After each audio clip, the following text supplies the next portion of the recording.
नमस्कार दोस्तों, मैं प्रिंस कुमार स्वागत करता हूं आप सभी का अपने YouTube चैनल ज्ञान अमृत पर। दोस्तों, आज का विषय है गोदान, परिचय एवं सारांश। दोस्तों, मुंशी प्रेमचंद, इस नाम से भला शिक्षा जगत में कौन परिचित नहीं है।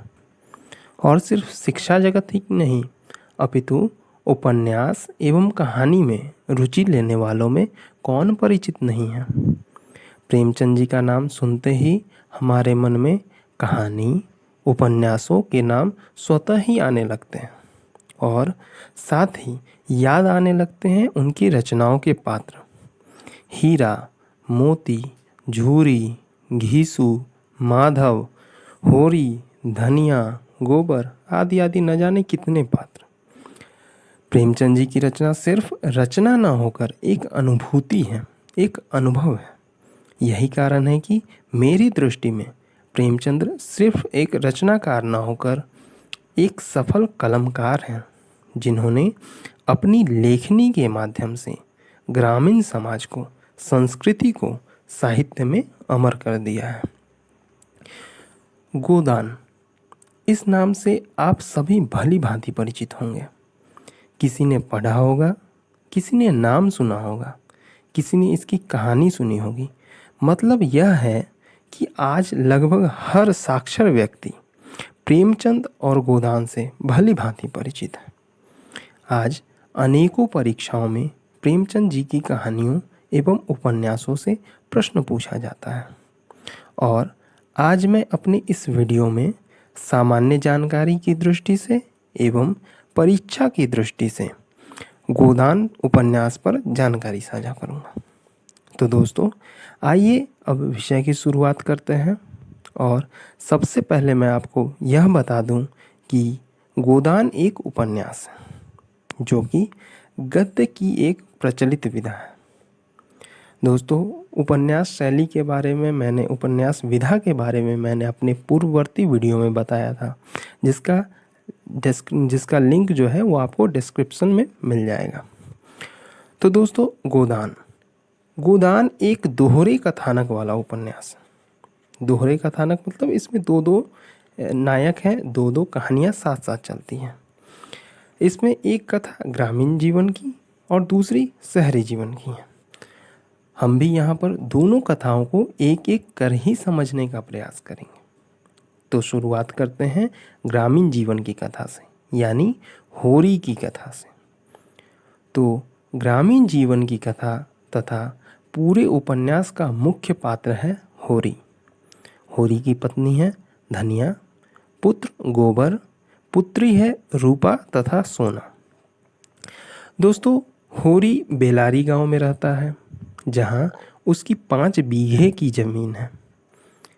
उस गांव तथा इलाके के जमींदार हैं राय साहब। होरी का राय साहब के यहाँ आना जाना उसके परिवार को पसंद नहीं है, फिर भी वह जाता है। एक दिन जब वह सेमरी जाता रहता है तो रास्ते में उसे गांव का ग्वाला भोला मिलता है। भोला होरी से अपनी दूसरी सगाई की बात करता है तथा वह होरी को 80 रुपये में गाय उधार ले जाने को कहता है। होरी का पुत्र गोबर जब गाय लेने जाता है तो उसे भोला की पुत्री झुनिया से प्यार हो जाता है तथा लौटते समय झुनिया उसे आधे रास्ते तक छोड़ने भी जाती है। गोबर के गाय लेकर पहुंचने पर होरी के घर में गाय का स्वागत हर्षोल्लास से होता है।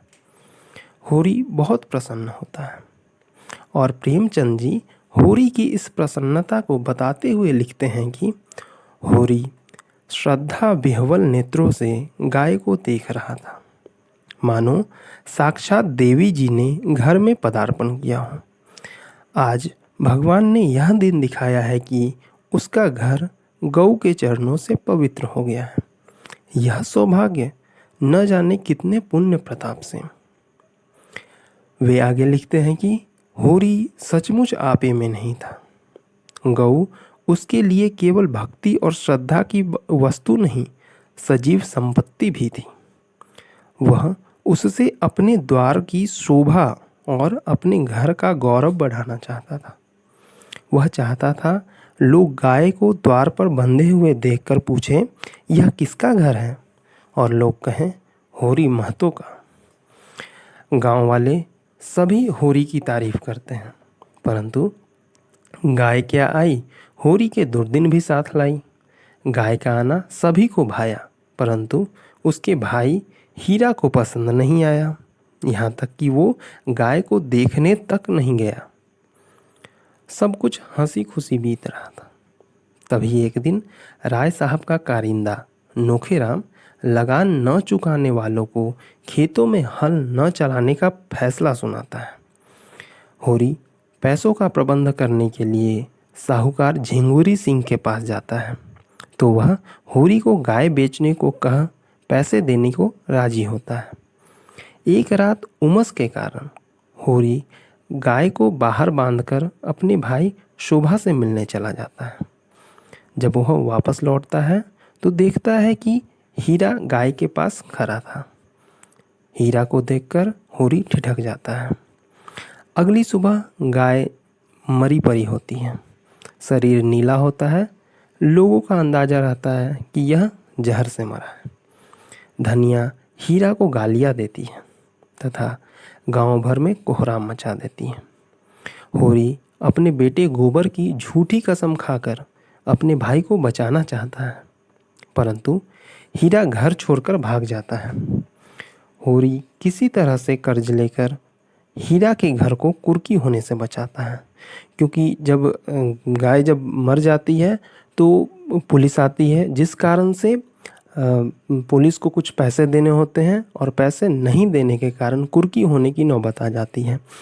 तो हीरा के घर को होरी कुर्की होने से बचा लेता है तथा होरी हीरा की पत्नी पुनिया का भी खेत संभालता है। इधर गोबर और झुनिया का प्यार परवान चढ़ रहा होता है। एक रात की बात है, होरी खेत में पहरेदारी कर रहा था। तभी धनिया आकर बताती है कि झुनिया 5 महीने का गर्भ लेकर आई है तथा गोबर फरार है। पहले तो होरी झुनिया को घर से निकालना चाहता है, परंतु धनिया के समझाने पर वह झुनिया को घर में रख लेता है। झुनिया को लड़का होता है। इसी बीच पंचायत होरी पर 100 रुपये तथा 30 मन अनाज का दंड लगाती है। होरी अपना घर गिरवी रखकर दंड चुकाता है। गोबर झुनिया को छोड़ लखनऊ भाग जाता है तथा मिर्ज़ा खुर्शीद के यहाँ 15 रुपये के वेतन पर नौकरी करता है। दंड में सारा अनाज देने के बाद होरी के पास कुछ भी नहीं बचता है। इस समय पुनिया यानी हीरा की पत्नी उसकी सहायता करती है। इसी बीच भोला अपनी बेटी झुनिया को रखने के लिए एवं गाय के मर जाने के कारण होरी का बंधा हुआ बैल खोल कर ले जाता है। इसी बीच बुआई का मौसम आ जाता है तथा होरी की लाचारी का फ़ायदा उठाकर दाता दीन होरी से साझे में बुआई करने का प्रस्ताव देकर उसे मजदूर बना लेते हैं। दूसरी ओर दाता दीन का बेटा माता दीन झुनिया को प्रेम पाश में फंसाने का असफल प्रयास करता है।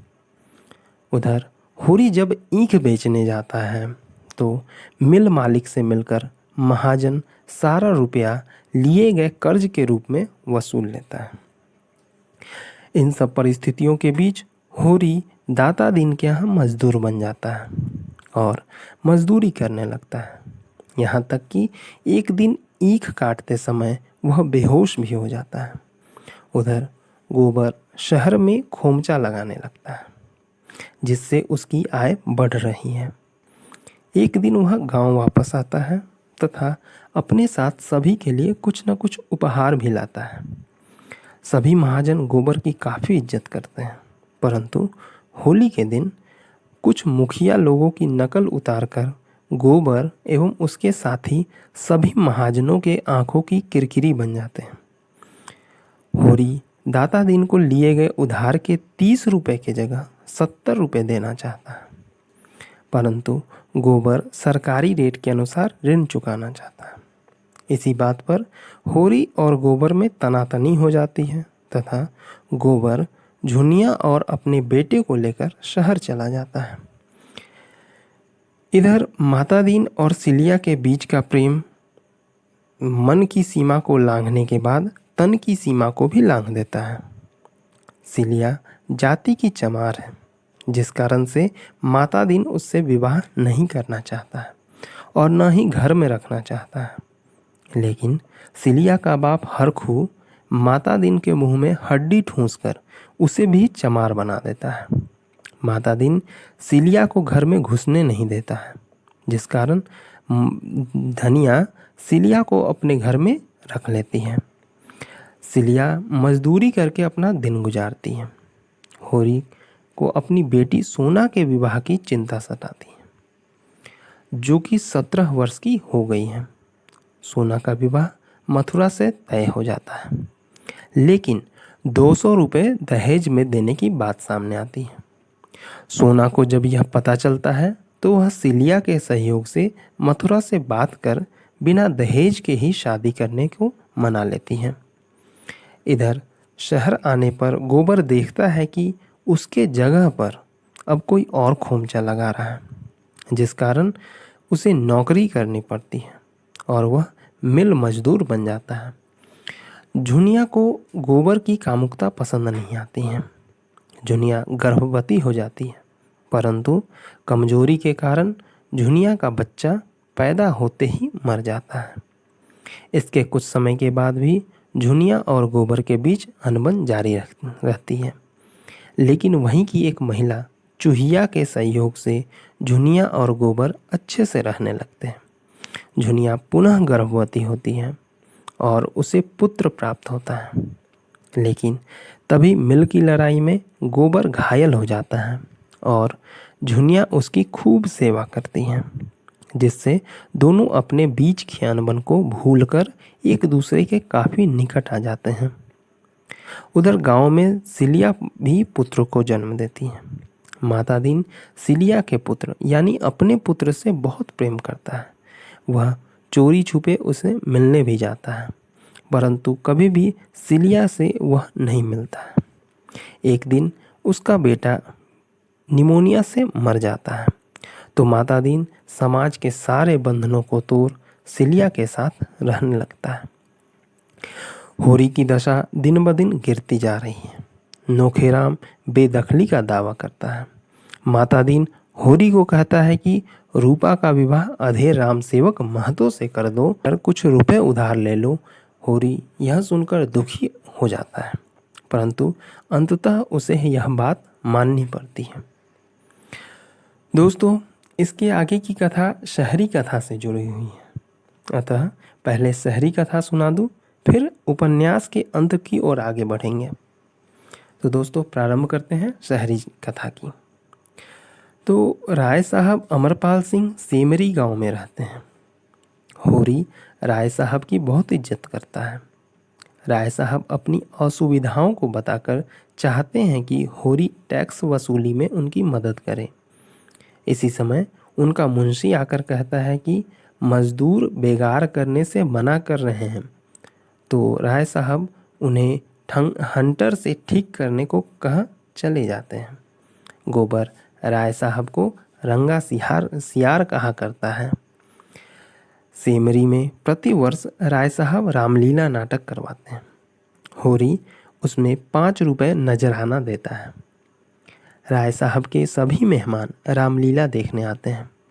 होरी जनक के माली का अभिनय करता है। बातचीत के दौरान राय साहब जमींदारी प्रथा का विरोध एवं निंदा करते हैं और सभी मेहमान उन पर व्यंग करते हैं। सभी भोजन के लिए जाते हैं कि तभी डॉक्टर मेहता पठान बनकर आते हैं और सबसे रुपए तथा मालती को मांगते हैं तथा न मिलने पर गोली चला देने की धमकी देते हैं। तभी अचानक वहाँ होरी आ जाता है तथा पठान की मूंछ उखाड़ देता है। पठान के वेश में आए मेहता की नाटकबाजी वहीं खत्म हो जाती है। इस प्रकार से पहली बार ग्रामीण पात्र की भेंट शहरी पात्रों से होती है। इसके बाद एक दिन शिकार खेलने जाते हैं। सभी शिकार खेलने जाते हैं तभी, और वहाँ पर सभी 3 टोलियों में बंट जाते हैं। पहली टोली में डॉक्टर मालती तथा डॉक्टर मेहता हैं। मालती डॉक्टर मेहता से प्रेम करती है, पर मेहता का मालती के प्रति कोई आकर्षण नहीं है। यहाँ जंगल में मालती मेहता को मोहने का असफल प्रयास करती है। मेहता जंगल में एक जंगली लड़की से मिलते हैं तथा मालती और मेहता उस लड़की के घर भी जाते हैं। यहाँ मालती को उस जंगली लड़की से ईर्ष्या हो जाती है, जिस कारण से वह मेहता की नज़रों से गिर जाती है। दूसरी टोली में राय साहब और खन्ना है। इन दोनों की टोली का ध्यान शिकार पर कम और बिजनेस पर ज़्यादा है। खन्ना राय साहब को लोन दिलवाना चाहता है, उसी की चर्चा वह पूरे रास्ते करता जाता है। तीसरी टोली में तंखा और मिर्जा हैं। दोनों शिकार करने के खूब मज़े लेते हैं और अंत में हिरन का शिकार करने में सफल होते हैं। शाम में सभी पास के गांव में इकट्ठा होते हैं और शिकार पकाकर खाते पीते और लौट आते हैं। मालती एक डॉक्टर है जिसने लंदन से डॉक्टरी की पढ़ाई की है। वह एक सभ्य साक्षर महिला है जो राजनीतिक और सामाजिक कार्यों में व्यस्त रहती है तथा मालती इस उपन्यास के शहरी कथा की नायिका भी है। डॉक्टर मेहता दर्शन शास्त्र के प्रोफेसर हैं तथा सामाजिक कार्यों में लगे रहने वाले व्यक्ति हैं। यह इस उपन्यास के शहरी कथा के नायक हैं।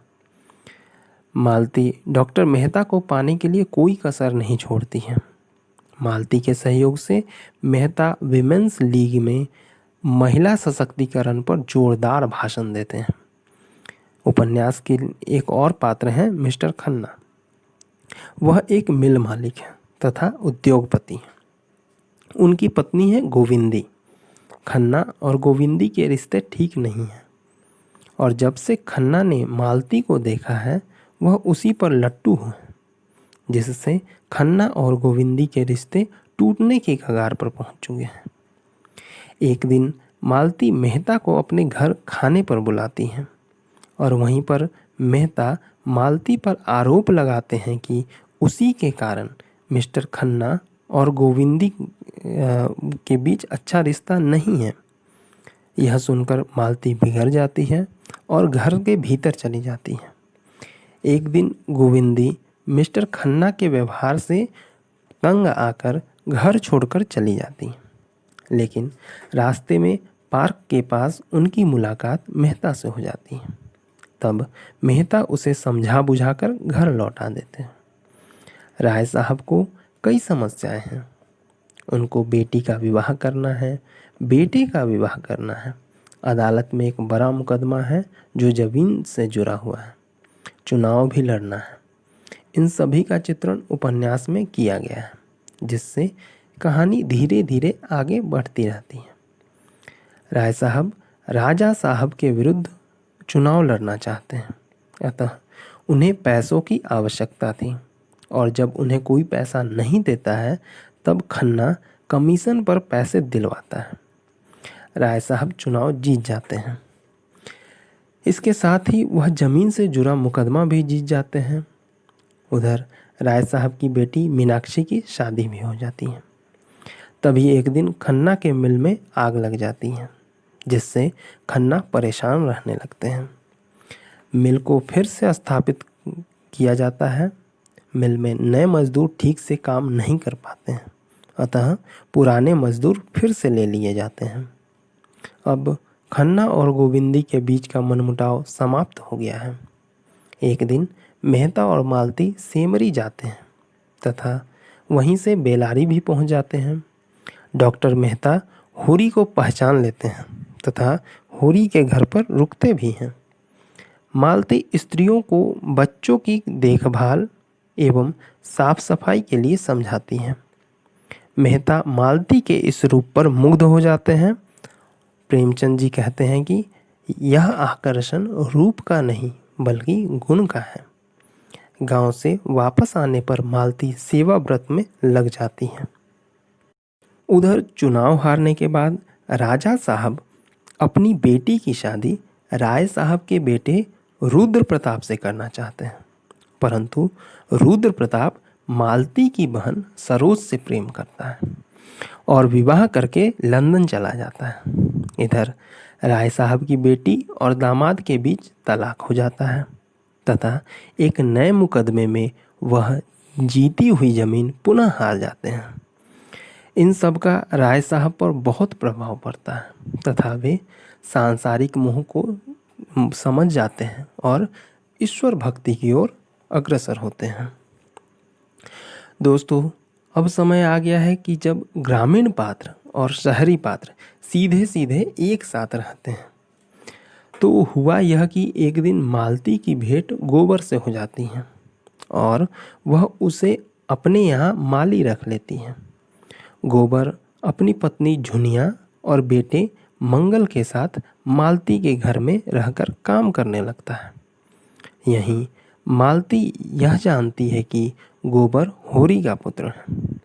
मालती मंगल से बहुत स्नेह करती है। इसी बीच मेहता के घर की कुर्की हो जाती है। तब मालती मेहता को अपने घर में रख लेती है। यहाँ से मेहता और मालती के जीवन में भी परिवर्तन आने लगता है। उधर गांव में होरी की दशा दिन ब दिन गिरती जा रही है। नोखेराम बेदखली का दावा करता है। माता दिन होरी को कहता है कि रूपा का विवाह अधेर राम सेवक महतो से करवाकर कुछ रुपए उधार ले लो। होरी यह सुनकर दुखी तो अवश्य होता है, परंतु उसे यह बात माननी होती है। गोबर के पास पत्र आता है और वह विवाह में जाने की अनुमति मालती से मांगता है। साथ ही साथ चलने का प्रस्ताव भी देता है, परंतु मालती विवाह में आने का वचन देती है और मंगल को ढेर सारे खिलौने देकर विदा करती है। इसी बीच मेहता मालती के समक्ष भी विवाह का प्रस्ताव रखते हैं, परंतु मालती विवाह प्रस्ताव को अस्वीकार करके मित्र बनकर आजीवन साथ रहना तय करती है। उधर गांव में रूपा की शादी राम सेवक से हो जाती है। इसके बाद गोबर अपने माँ बाप की दशा देखकर शहर चलने को कहता है, लेकिन होरी इनकार कर देता है। गोबर वापस शहर को जाता है, परंतु धनिया, झुनिया और मंगल को गांव में ही रख लेती है। उधर रूपा अपने ससुराल में बहुत प्रसन्न है।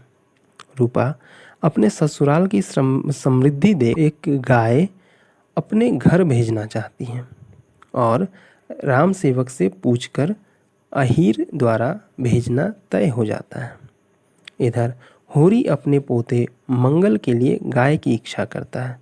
वह चाहता है कि वह अपने पोते मंगल के लिए गाय खरीदे तथा सड़क निर्माण में मजदूरी करता है। रात में धनिया के साथ सुतली काटता है। इसी बीच हीरा भी वापस आ जाता है और होरी से माफ़ी मांगता है। होरी उसे गले से लगा लेता है। एक दिन एक तरफ रूपा अहीर को गाय ले जाने को कह देती है, उसी दिन दूसरी तरफ होरी कंकर खोदते समय कै करते हुए बेहोश हो जाता है। उसे लू लग जाती है। होरी के घर एक आदमी आता है। धनिया घंटे भर में दौड़कर वहाँ पहुँचती है जहाँ पर होरी बेहोश हो गया था।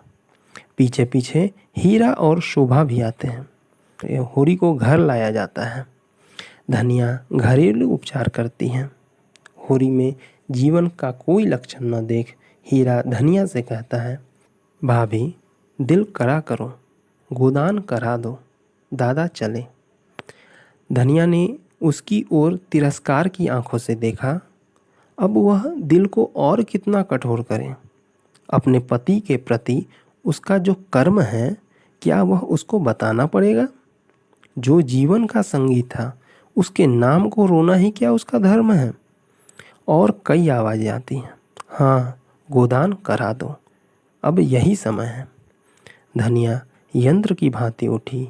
आज जो सुतली बेची थी उसके 20 आने पैसे लाई और पति के ठंडे हाथों में रखकर सामने खड़े दाता दीन से बोली, महाराज घर में न गाय है, न बछिया, न पैसा, यही पैसे हैं, यही इनका गोदान है।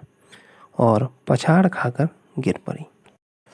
दोस्तों, इस प्रकार आज का यह वीडियो यहीं समाप्त होता है। मिलते हैं अपने अगले वीडियो में नए विषय के साथ। तो आपको यह सारांश कैसा लगा, कृपया अपने अनुभव कमेंट में ज़रूर बताएं। तो तब तक के लिए नमस्कार, धन्यवाद।